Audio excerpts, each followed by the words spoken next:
Vélo conseil, le conseil du conseil du conseil du conseil dans le conseil. Voilà, bon ben vous me connaissez, hein, vous connaissez mon autre chaîne aussi, c'est toujours la même rengaine, c'est toujours la même histoire. Faire simple et pas compliqué, le plaisir avant tout, et surtout ne pas tomber dans l'effet du marketing et payer un max des choses qui ne servent à rien. Voilà.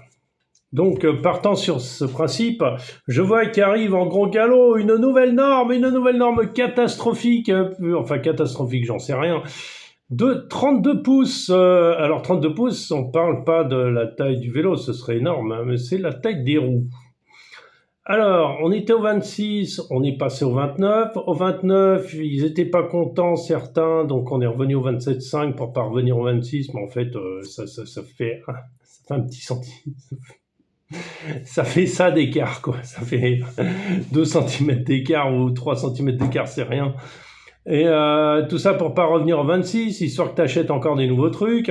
Shimano change les standards tout le temps, depuis 40 ans maintenant. Ils s'amusent à changer les standards tous les ans, bien sûr, histoire que, histoire que ton vélo ça désuète tout le temps. Calendal fait exactement la même chose.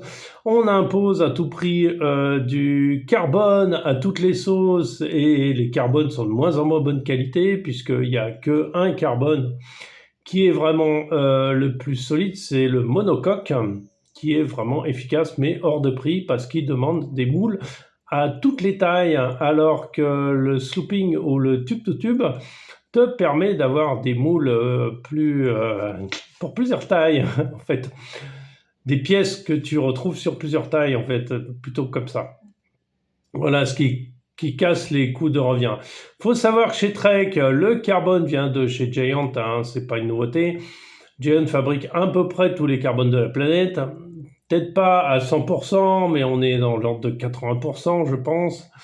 Après, bon, ils ont le savoir-faire quand même, hein, qui suit derrière, et puis ils ont les moyens surtout de s'adapter à tout le monde, et puis ils ont les moyens financiers de faire des moules pour tout le monde. Voilà. Donc ça, c'est chose dit, chose faite, hein. Mais après, ce qui arrive maintenant, c'est que quoi qu'il arrive, c'est le 32 pouces. 32 pouces, alors on savait que le 29, par rapport au 26, on commençait à trouver un vélo un peu plus pâteau, un plus difficile à piloter. Alors bien sûr, il passe plus facilement, putain, un diamètre de roue grand, plus tu passes plus facilement, t'as qu'à regarder les camions, pas les camions sur la route, parce que ça c'est juste pour l'usure des pneus.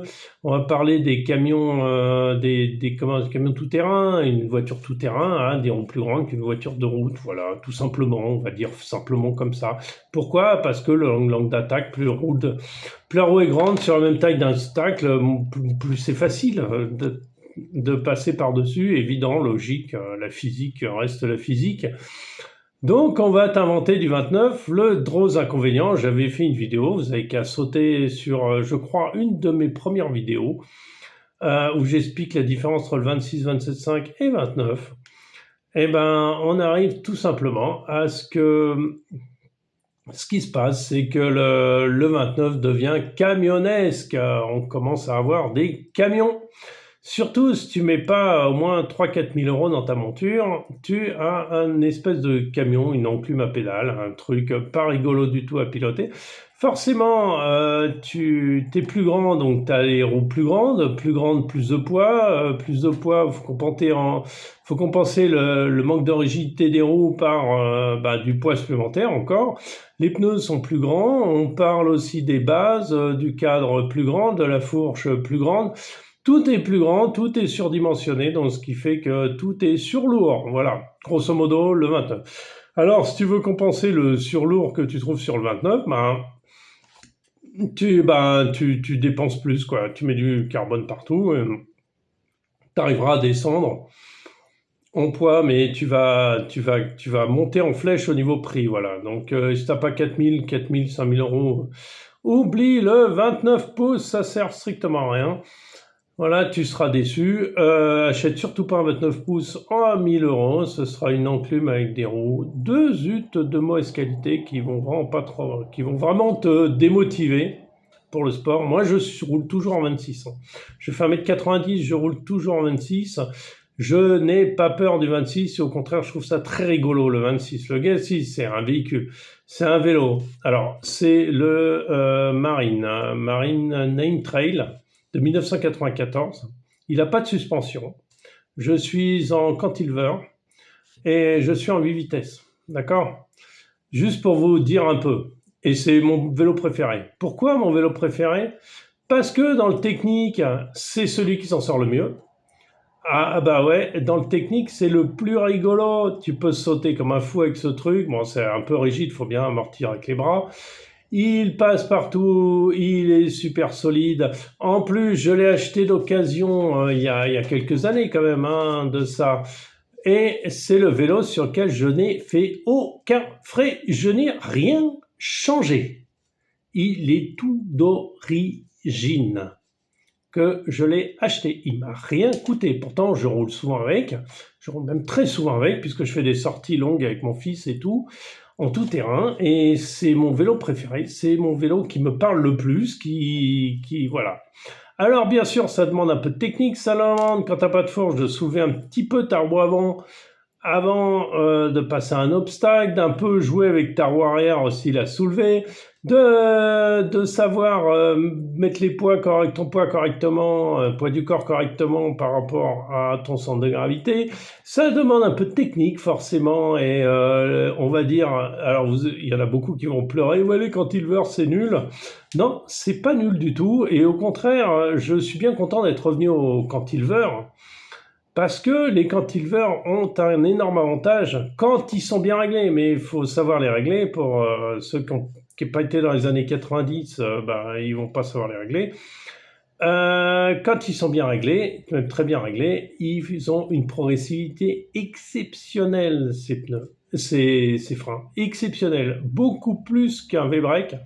Un V-brake avec beaucoup plus de mordant, comment ça s'appelle, un cantilever, et beaucoup plus progressif.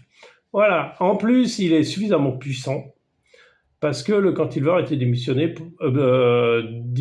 pour des pneus de 26 pouces, pas trop large. On met du 1,9, du 2, ça passe largement. Et tu arrives à le freiner. Voilà. Bon, quand tu tapes le 2,5, là, il faut commencer à mettre un peu autre chose, quoi. Mais bon, de toute façon, sur du 2,5, tu as plutôt du frein 10. Alors, voilà, c'est pour vous dire que l'évolution, c'est bien. Mais l'évolution, c'est pas forcément... alors, je suis pas contre l'évolution, attention. Mais l'évolution, elle n'est pas forcément utile et elle est surtout pas utile pour vous, forcément, quoi. Alors, voilà, c'est à vous de savoir ce que vous voulez. Après, ce qu'on va rajouter, c'est que le 32 pouces, vous allez donc rajouter du poids, de la pataudade, donc un vélo qui sera de moins en moins marrant à piloter, qui sera de plus en plus dur à tourner, puisque comme vous augmentez le diamètre des roues, vous augmentez l'empattement, vous allez avoir un camion, un espèce de tank impossible, pas du tout joueur parce qu'il va peser une plombe et en plus les prix affichés sont carrément gigantissimes de 3 000 à 6 000 euros si vous voulez attaquer ce genre de truc, de produits. En plus, ils ont d'énormes défauts, c'est leur poids, mais ça on va jamais vous le dire. Et surtout, si vous faites taille standard 1m75, ça sert à rien d'acheter ça. Rejeter en 29 ou 27,5, c'est largement suffisant. Parce que l'argument, c'est de dire que ouais, mais c'est pour les grandes personnes. C'est faux. C'est le but, c'est de vendre.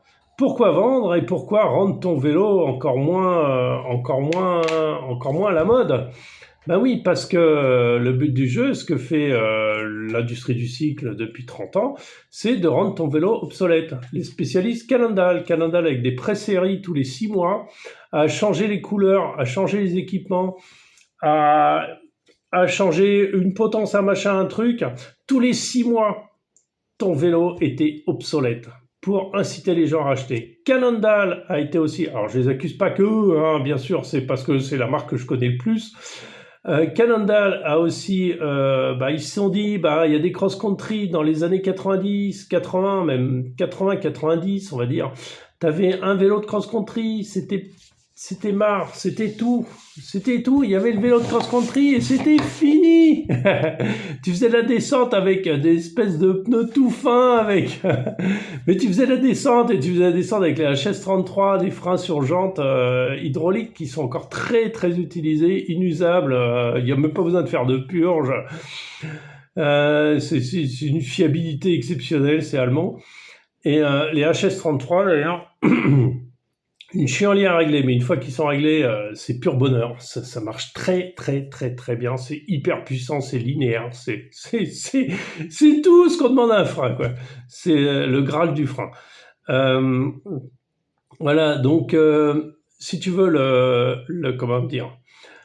Donc, tout ça depuis les années 90, ils commencent à nous sortir, ils ont commencé à nous sortir des vélos de descente. Après, Cannondale s'est dit, on va faire des freeride, donc c'est un vélo de descente, mais qui n'a pas complètement du débattement d'un vélo de descente, pas aussi engagé. Alors on a un genre de freeride. Et puis après, le freeride est né, et après, ils se sont dit, qu'est-ce qu'on va faire? Faut encore qu'ils achètent. On va faire un vélo de all mountain. Alors du coup, on descend à 120 de débattement, mais maintenant c'est presque 140, je crois, en mountain. Et après, on a inventé les vélos d'enduro qui sont entre le mountain et le freeride, si tu veux, qui sont entre 140 et 160 de débattement. Et maintenant, t'as pas trop, je te dis, t'as un nom de vélo par rapport au débattement.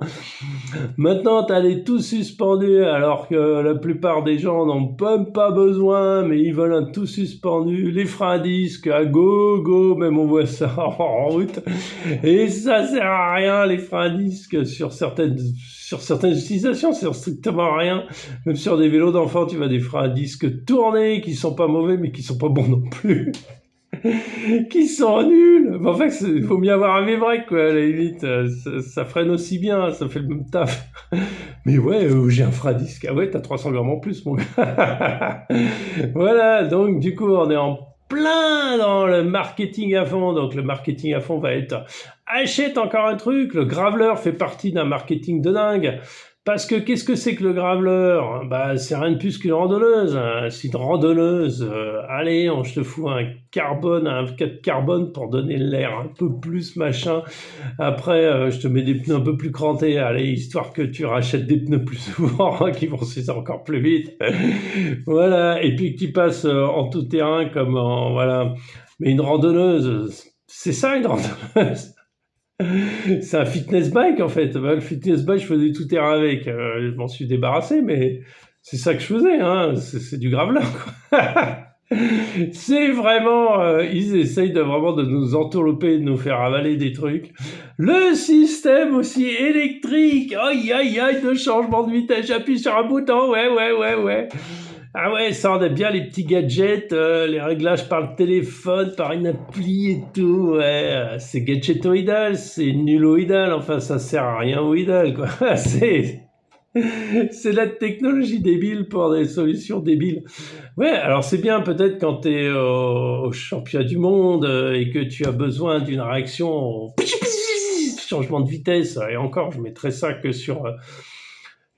essentiellement que sur des vélos de route, et encore, je suis même pas sûr que certains grands cyclistes au Tour de France, ils dégagent pas le truc en 5 minutes parce que ça tient pas une étape en autonomie de bordel. Et ils disent non, moi je veux un câble, s'il te plaît. Donc tu vois, tout est fait pour nous héberluer en fait par la technologie qu'on n'est pas, qui est inutile. Et on voit ça dans l'automobile aussi. Dans l'automobile, la technologie, les 3/4 des trucs servent à rien.